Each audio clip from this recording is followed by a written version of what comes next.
Okay, dear students, welcome to all of you. Today we are going to discuss about the pin diagram of 8085 microprocessor. There are the 40 pins available in the 8085 microprocessor.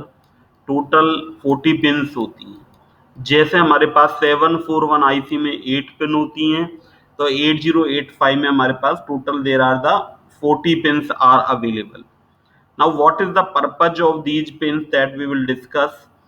Here, the pin number 1 from pin number 1 start, that is the X1 pin. Pin number 2 is the X2 pin as shown in the diagram. Pin number 3 is the reset out pin. Pin number 4 is the SOD pin. 5 is the SID pin. Then pin number 6 is the trap pin, 7 is the RST 7.5, 8 is the RST 6.5, 9 is the RST 5.5. इसी तरह से pin number 10 है, that is the INTR. Pin number 11 is the INTA, interrupt acknowledgement. Pin number, that is the 12 to 19. These pins work as the data and address bus. ये हमारी data और address bus दोनों की तरह work करती हैं. These are the multiplexed buses. तो first these are work as a low order address bus A0 to A7, and then these work as the data bus, that is the D0 to D7.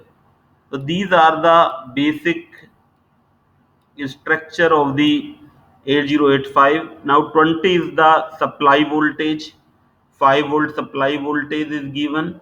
Then A8 to A15, these are the upper order address bus, that is the A8 to A15, these are the address bus of the 8085 microprocessor.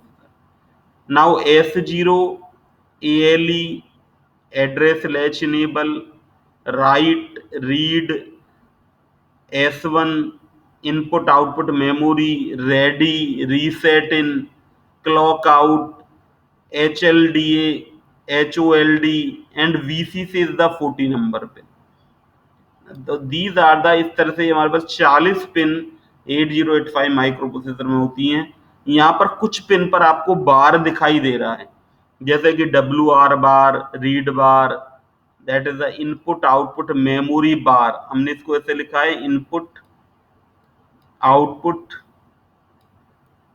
Memory बार.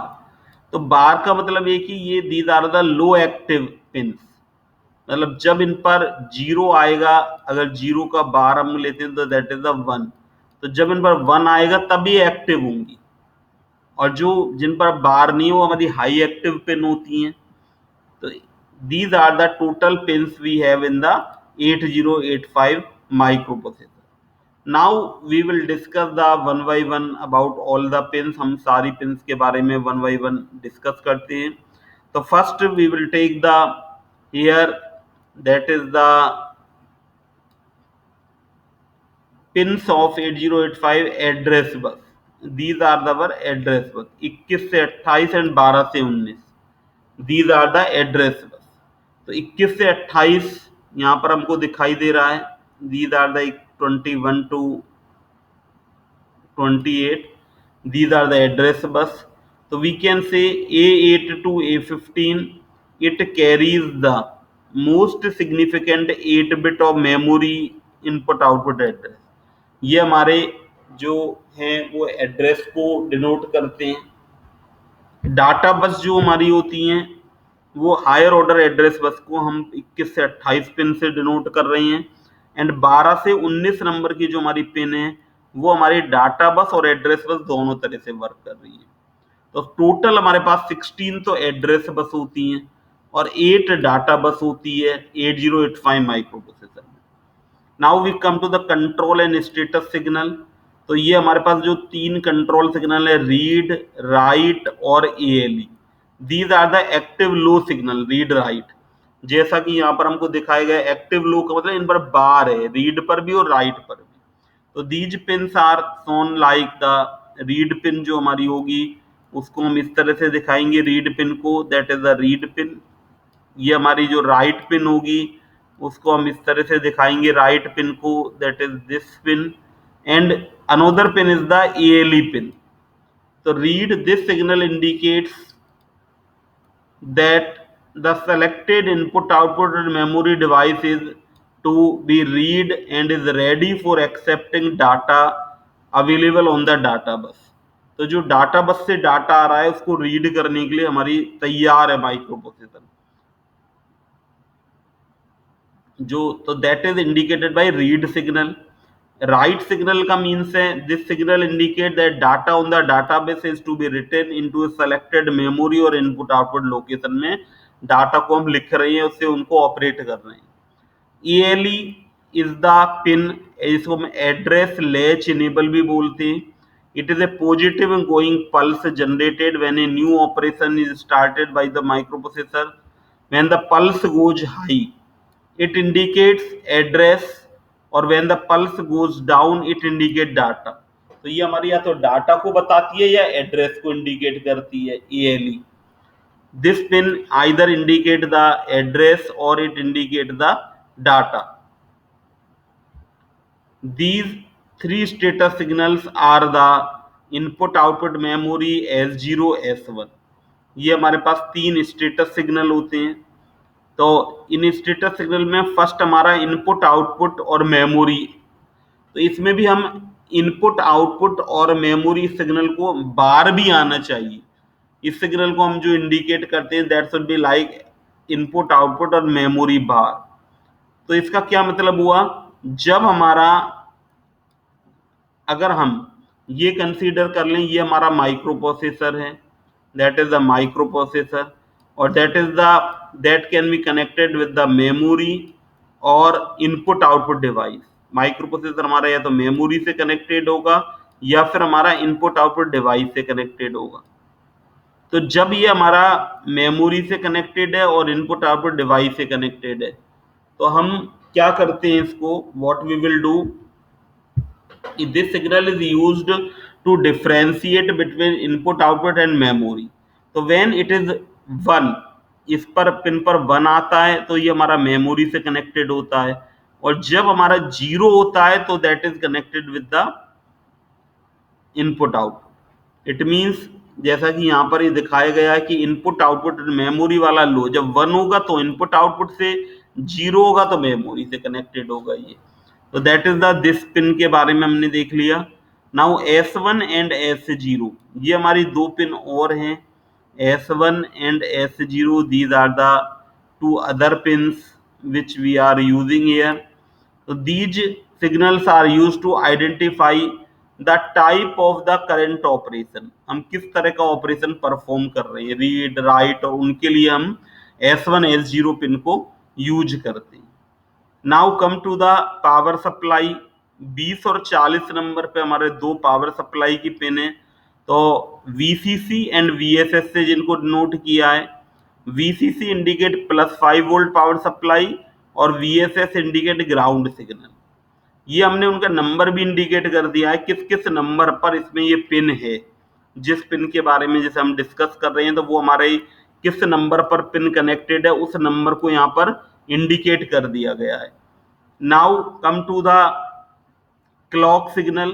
तो clock signal हमारे पास कौन कौन से होते हैं, these are the 3 clock signal. एक तो X1 X2 है, क्रिस्टल RC LC टाइप का एक ऑसिलेटर यूज करते हैं इन पिनों पर to set the frequency of the internal clock generator. इस तरह की हमारी किस तरह की फ्रिक्वेंसी है उसको जनरेट करने के लिए। एंड इंटरनली डिवाइडेड बाई 2, ये हमारा 2 से भी डिवाइड होता है। जैसे अगर हमको 3.2 मेगाहर्ट्ज की फ्रिक्वेंसी चाहिए तो इसके लिए हमको जो ऑसिलेटर है दैट शुड बी 6.4 मेगाहर्ट्ज का हमको लेना पड़ेगा, तब ये हमारा इंटरनली हमको 3.2 मेगाहर्ट्ज मिलेगा। Clock out this signal is used as a system clock for devices connected with the microprocessor. जो डिवाइसेस कनेक्टेड हैं उनके लिए क्लॉक आउट सिग्नल को हम यूज करते हैं, जो कि यहाँ पर हमारा 37 नंबर की पिन पर बताया गया है कि क्लॉक यहाँ पर क्लॉक आउट पिन है, ये हमारी ये पिन होती है। Now next pin is the that we are using interrupt externally initiated signal. Interrupt are the signals generally generated by the external devices to request the microprocessor to perform a particular task. When the interrupt come on the microprocessor stop its original work and perform the interrupt work. So there are the 5 interrupt: trap, RST 7.5, 6.5, RST 5.5, and INTR. We will discuss interrupt in detail. INTA, it is an interrupt acknowledgement signal. जब micro processor को कोई एक interrupt मिलता है, MP को micro processor को कोई interrupt आया, तो ये बताता है कि मुझे इंटरप्ट मिल चुका है, तो दैट इज रिटर्न में जो रिप्लाई भेजता है, that is called the interrupt acknowledgement, INTA. Reset in this signal is used to reset microprocessor by setting program counter to 0. इसमें हम पीसी की वैल्यू को 0 कर देते हैं, इससे ही हमारा पूरा माइक्रो प्रोसेसर वो रीसेट हो जाता है जब हम पीसी को 0 करते हैं। Reset out use to reset all the connected devices with the micro processor.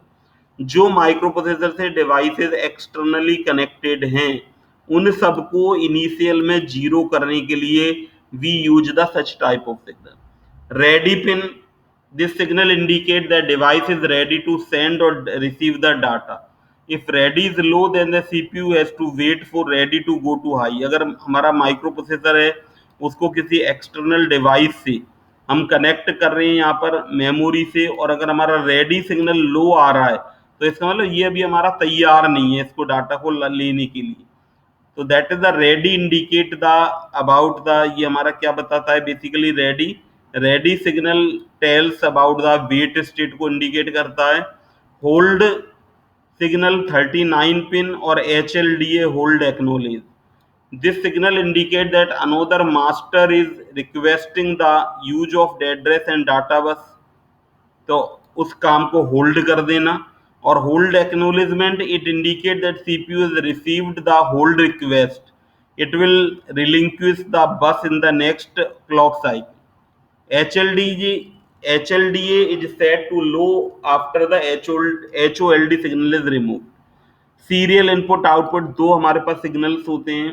First is the serial output data line और सीरियल इनपुट डाटा लाइन, जिनको हम SOD और SID से रिप्रेजेंट करते हैं। The output SOD is set reset as specified by the SIM instruction, और data on this line is loaded into the accumulator whenever a RIM instruction is executed. तो इस तरह से हम देखेंगे कि जो हमारे जो माइक्रो प्रोसेसर होता है उसमें 40 जो पानी पिन होती हैं, उन सब का अलग अलग रोल होता है, अलग अलग पर्पज होता है। इन पिन्स को हम एक बार लर्न कर लें और इसको याद हम करें। Thank you very much.